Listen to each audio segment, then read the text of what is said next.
Bueno, buenas noches con todos. Vamos a, entonces, la primera pregunta para la familia Barreda, para los pastores Barreda. A ver, dice, ¿qué debo hacer como padre para que mis hijos me escuchen? He escuchado que debo ser su amigo. Cuando lo hago, siento que pierdo autoridad. ¿Qué hago? ¿Cómo puedo corregir a mis hijos? ¿Cuáles consideran que serían los límites? Bien, definitivamente perdemos autoridad si ejercemos ese rol de amistad, ¿no? Eh, una de las cosas que tenemos que tener claras es, como dice el doctor Edwin Luis Cole, nuestra palabra es nuestra garantía. Y como dice la palabra, que tu sí sea sí y que tu no sea no. Pero si tu sí por la insistencia se va a convertir en un no o tu no se va a convertir en un sí, estamos perdiendo también autoridad. Y lógicamente los ejercicios de la corrección tienen diferentes estamentos, como hemos hablado hace un momento. La corrección física es solamente hasta los 6 o 7 años. Después de esto, no es que no tenga resultado, es nociva. Un bofetazo, un jalón de orejas, un cocacho, es nocivo, atenta contra la identidad de las personas. Entonces, en vez de producir algo positivo, todo lo contrario, produce algo negativo. Por eso es importante entender que solamente se debe ejercer la corrección en un solo espacio y hasta cierta edad. Luego de ello, como dijo mi esposa, hay privaciones de las cosas que le gustan y hay que ser firme con eso. Porque no es que por insistencia una vez más volvemos a dar o repetir, ¿no? O devolver las cosas dadas. Cuando un chico se va a dormir temprano, se va a dormir por más que te diga lo que te diga. No hay nada que hacer. Hay que ejercer el castigo y ser firmes en ello. Porque si no también, al levantar el castigo innecesariamente, en vez de edificar, confundimos. ¿No? ¿Quieres complementar? Es importante también entender que una forma de generar confianza es generar espacios, ¿no? Y pasar tiempo con tus hijos, tiempo de calidad, en donde se dé la atmósfera para poder conversar y a través de la conversación fortalecer el vínculo con ellos para que puedan, en el momento que lo necesiten, contarte alguna de las cosas que les esté pasando y poder ayudarlos a intervenir en eso. Así es. Y algo importante que yo no puedo pretender que mis hijos me escuchen si mi discurso parlante es disonante con mis acciones, ¿no? O sea, que yo le diga a mis hijos, tú tienes que respetarme porque yo soy tu papá y que yo después a mi papá lo trate como un zapato, ¿no? Jamás me van a escuchar. Incluso muchas veces nosotros estamos más interesados que ellos nos escuchen, cuando en realidad lo que más debemos de tener preocupación es que ellos nos imiten, nos vean hacer las cosas. Porque como dice los pastores Guillermo y Milagros, tus hijos no siempre te escucharán, pero siempre te imitarán. Entonces es muy importante predicar con el ejemplo, no solamente con las palabras. Correcto. Ahora pasamos con la siguiente pregunta para los ministros Tejada. A ver, la pregunta dice, ¿es suficiente cuando los hijos solo miran, orar y buscar a Dios solo a uno de los padres? No, pero hay más, hay más. En, re- en realidad, el ejemplo, como acaban de decir los pastores Barreda, siempre va a ser mucho más poderoso que ustedes les estén diciendo y repitiendo cada día. Ora, agarra tu Biblia. ¿Por qué no escuchas tu alabanza? En vez de estar escuchando esa música, pero te ven a ti escuchando, no sé, pues tu reggaetón. Estoy exagerando un poco, perdonen, ¿no? O nunca te ven leyendo la Biblia, o nunca te ven orando. Ellos son repetitivos. Ellos desde chiquitos hacen todo lo que tú haces. Agarran la cuchara como tú lo haces. Tienen los gestos que tú haces. Hoy día casualmente estábamos teniendo el privilegio de desayunar con los Barreda en casa, fue un lindo tiempo, Y en algún momento que el pastor Juan Manuel estaba hablando, mi esposa Leito le dice, pastor, acaba de tener un gesto igualito a Daniel, su hijito, el más chiquito. Y claro, no es que el pastor tenga el gesto de Daniel, sino que Daniel tiene el gesto del pastor. Porque los gestos, la mirada, la forma de hablar y las cosas más importantes, ¿no? Que son orar, leer la palabra. Miren, a mí me gustaba mucho cuando el pastor Guillermo hablaba de una frase del doctor Edwin Lewis Cole, ¿no? El famoso autor de Hombre al Máximo, Mujer Única y muchos libros que acá utilizamos para una currícula de hombres. El doctor Cole decía que hay una especie que está a punto de extinguirse y es un padre leyéndole la Biblia a su hijo. Así que no cometan el grueso error de no tener ambos, concertar un tiempo para hacer lo que tantas veces hemos escuchado de parte de la pastora Milagros, que es un altar familiar. Un altar familiar no es complicado, ¿cierto? ¿Puedes continuar diciendo qué es un altar familiar, Leito? Claro, un altar familiar es convocar, especialmente el que es cabeza de familia, la esposa también, y poder reunirlos una vez a la semana, pero que ese día sea un día hermoso. Poner alabanzas, cantarlas. Si alguien toca la guitarra, el esposo, la esposa, sería hermoso. Y poder tener su Biblia cada uno. Si en algo tienen que invertir, es en una Biblia.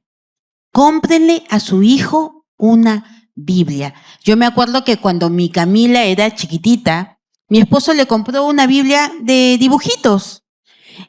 Les cuento que tenía mesecitos, pero ella por las figuritas, por el color, y ella escuchaba y miraba, y su papá se echaba con ella en la cama y ponía así la Biblia y le contaba, y ella se movía y se reía por los dibujitos, porque eran dibujitos. Y eran enseñanzas muy cortitas, ¿no? Y siempre teníamos una Biblia para cada etapa. Ya cumplió el año, le compramos otra Biblia. Cumplió los 4 o 5 años, le compramos otra Biblia. Y así hasta ahorita. Ahorita tiene una Biblia hermosa que se llama Inspírate. Inspírate. No, igual con mi otra pequeñita, con Ana Paula. Pero el tiempo de calidad en la oración más es que ellos nos vean a nosotros, que mi hija se levante y nos vea a nosotros orar. Ella se postraba, ¿te acuerdas de chiquita? ¿No? Que cuando yo limpiaba la casa, me escuchaba poner alabanza y ella sacaba su pañuelito, tenía un pañuelito de tul donde ella se ponía a danzar. Y yo ahora me acuerdo que hemos estado cambiando de computadoras y hemos estado viendo algunos videos y le digo, mira Camila, ella danzaba con su tulcito, ella tiene 16 años ahora y me dice, esa soy yo, mamá, sí. Pero es que los niños aprenden, como decían los pastores Barrera, los ministros Duarte, ellos nos van a imitar. Y si nosotros lo hacemos, ellos simplemente lo van a repetir, lo van a ver tan natural que no es forzado, ¿no? Es algo natural porque lo están viendo en casa. Excelente. Ahora pasamos con la tercera pregunta para los ministros Duarte. Dice así, estoy separada del padre de mi hijo. ¿Qué es lo que puedo hacer para que su papá se relacione con él si tiene como a su Dios el trabajo?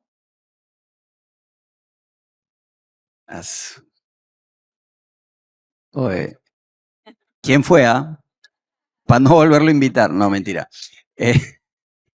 Tarea difícil. La verdad, existe en la sociedad la idea de que la madre puede suplir el rol del padre o el padre el rol de la madre. Y la realidad es que no es posible hacerlo. Tú puedes cumplir ciertas funciones, pero jamás vas a poder reemplazar la figura tanto paterna o materna. Entonces, ¿cómo hacemos? La respuesta es mirar un ejemplo, en este caso masculino, un abuelo, un tío, alguien cercano que le pueda dar el buen ejemplo. El problema es que no solo no buscamos esta figura que puede ser de reemplazo, sino que la amargura en el corazón lleva a hacer que el corazón de nuestros hijos rechace a su padre, como es el ejemplo o la pregunta que hacen. ¿Por qué? Porque nos desquitamos con nuestro hijo. Llevamos esa supuesta amistad, esa supuesta confianza que tenemos y comenzamos a decirle, tu papá es así, tu papá es así, tu papá hizo. Y en vez de generar una relación entre padre e hijo, lo que hacemos es separarlos aún más, hacer más grande la brecha. Lo correcto, la palabra dice que llames lo que no es como si fuera. Tu padre es maravilloso. Tu padre es un buen hombre. Tu padre es un buen ejemplo. Tu padre es positivo. ¿Para qué? Para que este niño, esta niña pueda ver a su padre de manera correcta. Lo que pasó entre tu esposo y tú es tema de ustedes dos, no es tema de tus hijos. La paternidad nunca se pierde. Tú puedes, como te digo, tener una figura sustituta que cumpla ese rol, pero jamás, jamás en la realidad lo va a reemplazar. Esa figura sustituta es temporal. Tu función es acercarlo a su corazón. Está bien, el trabajo es su centro. ¿Puedes hacer algo contra eso? En lo natural no, en lo espiritual sí. Póstrate y ora. Ora. La palabra dice en Primera de Pedro, el capítulo 3, verso 1, dice que la mujer puede hacer que su marido inconverso se postre a los pies del Señor, no por sus palabras, sino por su testimonio. Entonces, si la mamá tiene el testimonio correcto, si la mamá da palabras de bendición hacia el padre, lo que está haciendo es empujar a sus hijos al corazón del padre. Y ese testimonio va a ser de que su esposo inconverso se acerca al Señor en los tiempos de nuestro Padre. Sí, bueno, si es así, ¿no? Nosotras como mamás, como esposas, no podemos hablar mal del papá de nuestros hijos, ¿no? No podemos hablar mal. Ya si en este caso el papá ya no está en casa y bueno, el niño quizás no tiene esa figura paterna en estos momentos, nosotros siempre como esposas tenemos que tener palabras de bendición, tenemos que hablar bien siempre del papá, porque acuérdense que esta relación que hubo no es tema de nuestros hijos. Ellos no tienen la culpa, sino todo lo contrario. Tenemos que acercar el corazón de nuestros hijos al corazón de su padre. Así ese padre esté ausente, así ese padre de repente trabaje mucho o no tenga tiempo para su hijo. Tenemos que ver la manera de poder acercar el corazón de ese padre al de su hijo y el de su hijo a su padre y no distanciarlo más, ¿no? Y como dice mi esposo, también en lo espiritual, en lo sobrenatural, el Señor obra y tenemos que estar orando constantemente por esa relación entre papá y hijo. Tenemos que estar orando constantemente por ese papá, para que se acerque más a su hijo. Entonces, y el Señor va a obrar, va a hacerlo, pero tienes que ser tu ejemplo de eso. O sea, tienes que ser realmente testimonio de eso. Tiene que tu hijo verte a ti orando. Es como una hermana me contaba, ¿no? Que realmente, definitivamente ella al principio sintió ese dolor muy grande, ¿no? Cuando su esposo se fue de casa. Y se fue lejos. Y sintió ese dolor, ese rechazo, le costó no poder perdonar, pero nunca hubo una mala palabra de él hacia sus hijos, ¿no? Ella cuidó bastante el corazón de sus hijos.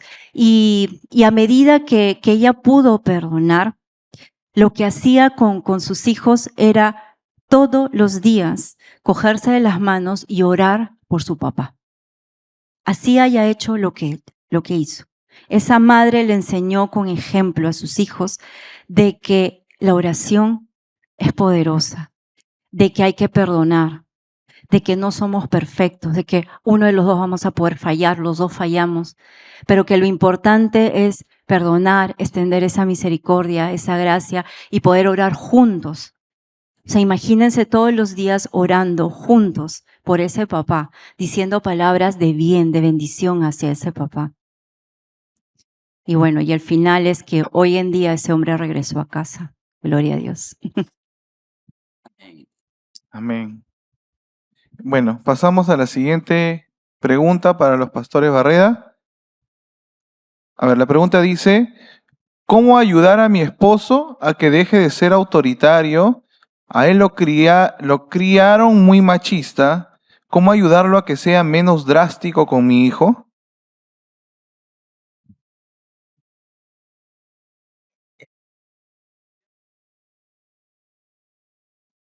Como decíamos, nadie puede dar de lo que no tiene, ¿no? Y hay que desaprender cosas que entendemos que no son correctas, porque si bien es cierto que hay momentos para todo, lo primero que nosotros debemos de ganar es el corazón de nuestros hijos. A veces estamos tan interesados en que la conducta sea lo correcto, pero la conducta es la respuesta del corazón. Entonces, si yo no llego a calar en el corazón de mi hijo, poco voy a poder hacer para poder moldear su conducta. Por supuesto, hay momentos en que tiene que haber algún tipo de ejercicio de autoridad que sea claro, porque no me la voy a pasar hablando de pobrecito, mi hijito, papito, pero mira, tiene que haber un momento donde debe haber una reacción, ¿no? Lo interesante de esto es ver cuáles son los espacios en los cuales se ejerce también. Porque muchas veces queremos ser autoritarios con cosas que no son tan relevantes, ¿no? Y la realidad es que la autoridad se debe de imponer cuando ha sido retada. No sé si me dejo entender, ¿no? Cuando la autoridad está siendo retada. Lo demás es parte de la instrucción, hay que corregir y tiene que haber consecuencias, pero la autoridad, cuando ha habido reto, es ahí donde debemos tener una capacidad de poder tratar de enderezar esas conductas incorrectas. Porque un chico que está constantemente siendo cubierto con un paraguas autoritario, va a llegar un momento en que va a expresar todo ese cúmulo de sensaciones para poder ejercer su rebeldía. Y hay momentos específicos donde estas rebeldías son hasta cierto punto naturales, como es el tiempo de la adolescencia. Entonces, si nosotros no llegamos a administrar nuestra autoridad sabiamente, tratando de primero conectar con el corazón de nuestros hijos, luego podemos estar criando un posible rebelde en potencia. Y la realidad es que poco se sabe de la adolescencia. Las personas comúnmente entienden que la adolescencia es un proceso entre los 12 y los 15 o 16 años. Y déjeme decirle que médicamente la adolescencia en algunos casos se dice termina a los 19 años y en otros casos termina a los 21 años. Médicamente. Por eso la edad de madurez o de mayoría de edad antes era a los 21 años. Pero por un tema económico, de incorporar gente a la masa de la producción económicamente activa, y los votantes, se redujo el nivel de la mayoría de edad. Entonces es importante entender que los pasos del tiempo son muy cortos. Cuando te das cuenta, ya pasaron 3, 4, 5 años. Por supuesto, el día a día se puede hacer largo, pero es corto. Y si todo el tiempo estuviste, en vez de edificar un corazón, estuviste contrayendo con el peso de tu autoridad, va a llegar un momento en que le va a importar muy poco y la rebeldía se va a presentar. Entonces, lo importante es poder llegar al corazón para poder implantar la diferencia entre lo bueno y lo malo y encontrarle gusto a hacer lo correcto delante de Dios. Y para eso, lógicamente, lo que prima es el amor.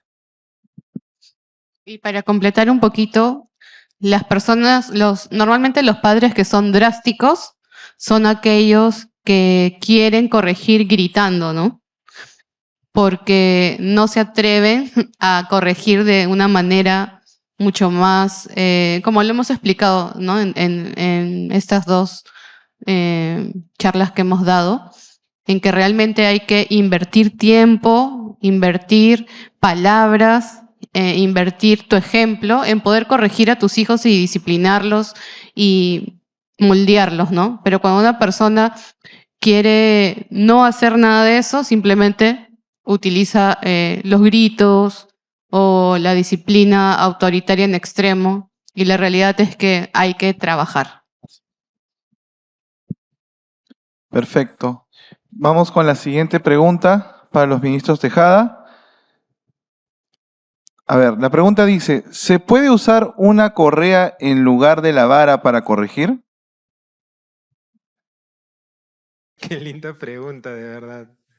Voy a contestar de acuerdo con nuestra experiencia, porque no puedo pontificar el uso de un objeto. Sin embargo, quiero contarles primero un antecedente que no estoy aprobando, pero me ocurrió cuando era chiquito, imagínense. No quiero ni decir hace cuántos años era eso. De repente algunos de ustedes eran unos chiquititos cuando yo era...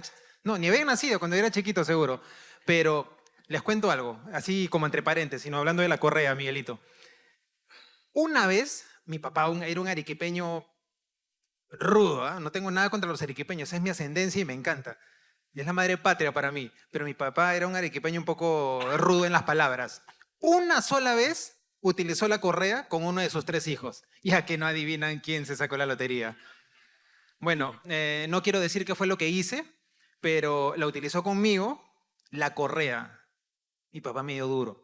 Mi hermana, que en paz descanse, se metió entre nosotros y tuvo que agarrarlo porque él estaba furioso, porque presumo que lo que yo hice le despertó la furia apache que tenía dentro ahí de arequipeño, ¿no? Y me zurró. Y nunca más hice aquello que le molestó. Me quedó clarito. Ojo, no estoy aprobando eso. Solamente quiero contarles cómo una zurra, en esos tiempos, que son otros, como bien decían acá los panelistas, me enseñó bastante. Ahora, vamos a extrapolarlo acá. Nosotros también, así como los pastores Barreda, hemos imitado fielmente a los pastores Aguayo. Y también teníamos nuestra señora disciplina. Oye, Juanma, pero la mía era un poquito más chica. Era una cuchara de palo un poco, más o menos así, ¿no? Unos 28 centímetros por ahí. No era pues 50 centímetros, ahí como... Y no la decoramos, o sea, solamente le pusimos a la señora disciplina. Y también estaba ella autoritaria ahí. Entonces, a propósito de la pregunta puntual entre utilizar una correa o una vara, nosotros hemos utilizado una vara con la primera. Y la habremos utilizado hasta que tuvo unos 8 años, más o menos. Y calculo que, no sé, deben haber sido unas 5 veces, una cosa así, ¿no? Y con todo este proceso de amor, como bien clarito lo estaba explicando el pastor Barreda, porque nadie tiene que ir con una furia chalaca a zurrarlos, con ese amor, con esa restauración que viene después, ha funcionado muy bien. Sin embargo, quisiera aclararles un puntito. Tenemos 2 hijas. ¿Y cómo fue con la segunda? No pude. Pero no pude porque Ana Paula es muy sensible. Al primer, que ni siquiera es un golpe fuerte, su corazón, ella lloraba inconsolablemente. Se podía quedar 1 hora llorando y así lloraba, y yo le dije, ¿sabes qué, Henry? Yo creo que con ella aplicamos otra forma de disciplinar. Igual tuvo disciplinas, pero nosotros como papás tenemos que discernir también. Tenemos que buscar dirección de Dios y sabiduría, porque nuestros hijos no todos son iguales, ¿no? Entonces, con Camila sí pudimos. Y Camila, a veces ya cuando mismo Danielito venía a decirle a su papá, papá, creo que te desobedecí, ¿me puedes disciplinar, por favor? Ella bien linda se humilla. Y Henry la quedaba viendo, me miraba a mí y yo le digo, bueno, ¿no? Pero Ana Paulita, bueno, mi hija Ana Paula, no, ¿no? Ella hasta con una palabra fuerte se quiebra, se pone a llorar. Entonces, tuvimos que buscar otra manera de disciplinarla, quitándole privilegios desde pequeñita, ¿no? Quitándole cositas y mostrándole la parte de la obediencia mediante la palabra, ¿no? Mediante los principios, mediante los mandamientos, mediante los valores. Pero yo los animo como papás siempre a discernir. Si tienen más de 2 hijos, no todos necesitan lo mismo. Varía mucho el carácter, la personalidad, la forma. Entonces, no porque a veces, por ejemplo, en mi caso, yo vengo de una familia numerosa. Mis papás tuvieron 10 hijos y yo soy la 4ª.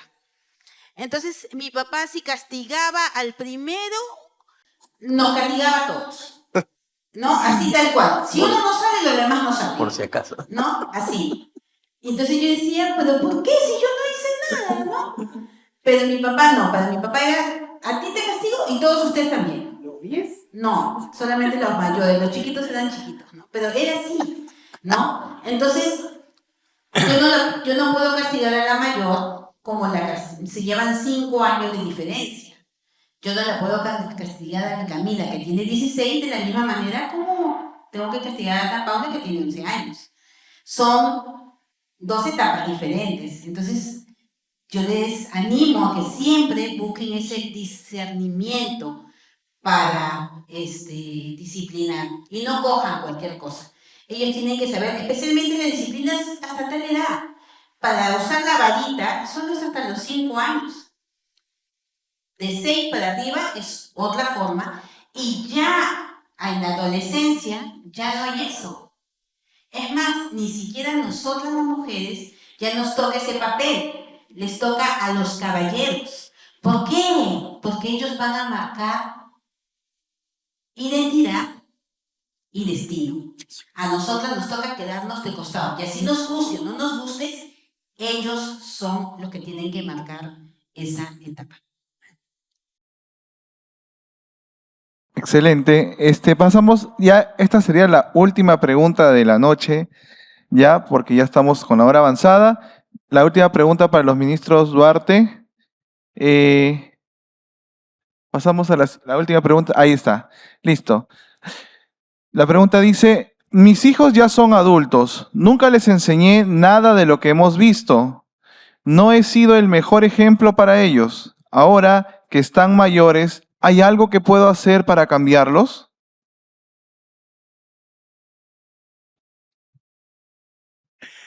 Gracias.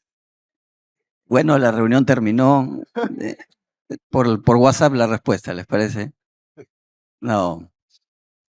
La realidad que esto es algo que yo de cierta manera, indirectamente, lo viví. Mi padre, como les dije, nunca fue muy afectivo, nunca fue muy cercano a nosotros. Eso no quiere decir que no nos quisiera, sino tenía una forma distinta de querer. Pero la verdad que cero cariño, y eso es, así lo criaron a él, ¿ok? No lo juzgo por eso, lo perdoné hace mucho. Pero me acuerdo cuando tenía algo de 13 años, creo 12 años, se estrenó una película que se llamaba Volver al Futuro, ya que antiguo. Y me acuerdo, todavía lo vi en el cine Premier, para los que son de mi edad saben qué cine es. Sí, qué cerca queda, ¿no? Pero me acuerdo por qué esta película. Porque toda la película te muestra la dinámica familiar del personaje central con su papá, con su mamá. ¿ok? Un padre pisado, un padre ninguneado, un padre dejado de lado, una mamá que lo único que quería hacer era chancar al esposo, una familia totalmente rota, ¿ok? Desde todos los ángulos. Pero la película termina con una imagen que habrá estado, ¿cuánto? 10 segundos en pantalla, 15 segundos en pantalla. Muestra al mismo papá, a la misma mamá, en una relación amorosa, en una relación de buen trato, en una relación de complicidad, sumando a los hijos. Cuando yo vi esa imagen, yo quedé impactado y dije, yo quiero una familia así. Desde esa edad yo no conocía al Señor. Es como que borré toda esa enseñanza que había tenido, esa mala enseñanza, porque ojo, a nadie nos enseña, a ninguno de nosotros nos enseñan a ser padres. La realidad es que lo aprendemos en el camino. Borré toda esa enseñanza de mi mente y me enfoqué en esa imagen. Eso es lo que traté desde que me casé de formar en mi casa, entre tumbo y tumbo.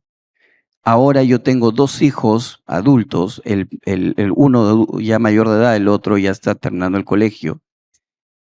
Y el mayor absorbió mucho de lo mal padre que yo fui. Por la gracia del Señor, todo ese mal ejemplo lo borró de su mente. Tiene 20 años mi hijo y tú le preguntas las cosas malas que yo hice y no se acuerda. Mi esposa le dice, ¿te acuerdas que te gritaba? Y no se acuerda. O sea, es como que Dios le puso liquid paper a su cabeza y le borró todos esos episodios, pero solo esos. Mi hijo tiene 20 años y al día de hoy yo tengo la oportunidad de seguir enseñándole. Mi hijo tiene 20 años y para salir con sus amigos, yo lo llevo, yo lo traigo. Yo le pongo cuál es la hora a la que él tiene que salir. Si él va a salir, me avisa. Pero es mayor de edad, ¿cómo lo va a hacer? Su padre soy yo. Mi techo, mis reglas, mi hijo. Porque mi responsabilidad es cuidarlo, enseñarle y educarle. Así sea un hombre de 60 años. Como pastor decía que su bisabuela le dio un viaje a su abuela. Yo lo he visto con mis padres. Lo he visto, también he gozado a mis bisabuelas. Y mi bisabuela era un chihuahua, porque medía 1,45 m. Y todos en la familia, tremendos manganzones. Mi tía abuela lo mismo, una mujer, madre de 5 hombres. Ella inventó la chancleta voladora, porque los hacía pasar y en fila india les daba. Respeto, honra en su casa. Y eso, ¿por qué se los cuento así de manera jocosa? Porque les estoy hablando de que en ese momento mi primo, su hijo mayor, tenía 31 años. 31 años y seguía bajo la cobertura de su padre, de su madre. ¿Qué les quiero decir con esto? No importa la edad que tenga tu hijo. Dios te ha dado el poder para poder edificar su vida, para poder formar la identidad, una identidad de hijo. Esa misma identidad que tú has adquirido de tu padre, esa es la que le tienes que dar a tu hijo. Así es. No importa la edad. No importa la edad que tengan nuestros hijos. Yo muchas veces me hice la pregunta, ¿por qué no conocimos a Dios antes? ¿Ok? Porque les hubiera enseñado desde chiquitos la palabra, la Biblia, no hubiera habido gritos, peleas, malas palabras en casa, lisuras y todo ese tipo de cosas que hay en un hogar normalmente que trae heridas en el corazón, ¿no? Y que las lleva al matrimonio. Y siempre me hice, ¿no? Esa pregunta, decía, Señor, ¿por qué no antes? ¿Por qué ahora recién? Cuando nosotros conocimos a Dios, nuestros hijos, Fabián ya tenía cerca de 11 años y Gabriel, bueno, sí era un poco menor, 3 años menor, pero ya había pasado mucho, ¿no? De nuestros errores, de nuestras fallas, muchísimo, muchísimo. Pero nunca es tarde, así tus hijos sean grandes, sean adultos, si tú ya conoces de la palabra del Señor, si tú conoces de Dios, tú puedes ser ejemplo ahora para tus hijos. Porque no importa la edad que tengan, mientras a ti te vean hacer lo correcto, mientras a ti te vean ese cambio, esa transformación que tú has dado, ¿no? Como me contaba también, perdón, tengo muchas historias de hermanas, como me contaba ayer también, ¿no? Una hermana, uy, yo antes era una gritona, una quejona, uy, de todo, ¿no? Pero ahora que conoció a Dios recién este año y su hijo tiene 21 años, ¿ok? Y ella recién ha conocido a Dios. Me dice, mi propio hijo me dice que soy otra mujer. Me cambiaron de mamá. Ya no es la misma. Entonces, ese testimonio que tú puedes dar de cambio, de transformación en tu vida, no importa la edad que tenga, porque hasta ese chico de 21 años pudo ver eso en su mamá. Y eso va a traer ejemplo, eso va a traer herencia. Nunca es tarde. Así que eso sí, no se olviden. Sí. Y quería aportar algo ahí, que muchas veces hay tantas heridas que se han dado por nuestra ignorancia, y hay un punto de partida, que nadie puede ser autoridad sin responsabilidad. Entonces, ejerzamos nuestra autoridad responsablemente. En tal sentido, si nos hemos equivocado por ignorancia, pidamos perdón. Y ese puede ser el primer punto de partida cuando tienes hijos adultos que no has tenido la oportunidad de criar en el temor del Señor. Hazte responsable y pide perdón. Y después de haber pedido perdón, empieza a predicar con el ejemplo. Excelente. Bueno, les pido a todos un fuerte aplauso para nuestro panel, por favor. Y un fuerte aplauso para ustedes por tomarse este tiempo para poder ser preparados. Me alegra de verdad tenerlos aquí. Sé que ya es un poco tarde, día jueves, pero esto que están haciendo ustedes lo están haciendo por sus familias. Llévense lo que hemos podido hablar, lo que hemos podido compartir con ustedes. Aprovechen este tiempo a casa. Pregúntenle a sus hijos qué han hecho, porque mientras ustedes han estado acá, sus hijos está bien, han estado jugando, pero ustedes saben que también les han estado enseñando. Ustedes saben que sus hijos han estado viendo en dibujo, obviamente, el compartir la palabra a través de Esaú y Jacob. Saben que a sus hijos les hemos dado un tiempo para que ellos le pregunten a sus maestros esas dudas que tienen en su corazón. Porque así como los preparamos a ustedes, buscamos que sus hijos también entiendan el por qué. Nosotros, yo conozco a Dios, mi esposa conoce a Dios, cada uno lo conoce de una manera. Cada uno se relaciona con Dios de una manera. El reto para ustedes es hacer que sus hijos conozcan a Dios y que sea su Dios, que deje de ser el Dios de papá, el Dios de mamá y sea su Dios, para que ellos tengan la confianza de presentarse ante su Padre. ¿Ok? Ok, entonces cerramos esta noche. Muchísimas gracias a todos por estar presentes, gracias por darse ese tiempo para poder venir acá y escuchar acerca de cómo ser ese padre, no padre o amigo. Entonces ahorita ya tenemos la respuesta, ya sabemos cómo tenemos que actuar, ya sabemos qué tenemos que hacer. Y definitivamente, si han quedado preguntas por responder, vamos a responderlas por interno, ¿ok? Al chat. Muchísimas gracias, Dios los bendiga grandemente y será hasta una próxima charla para padres.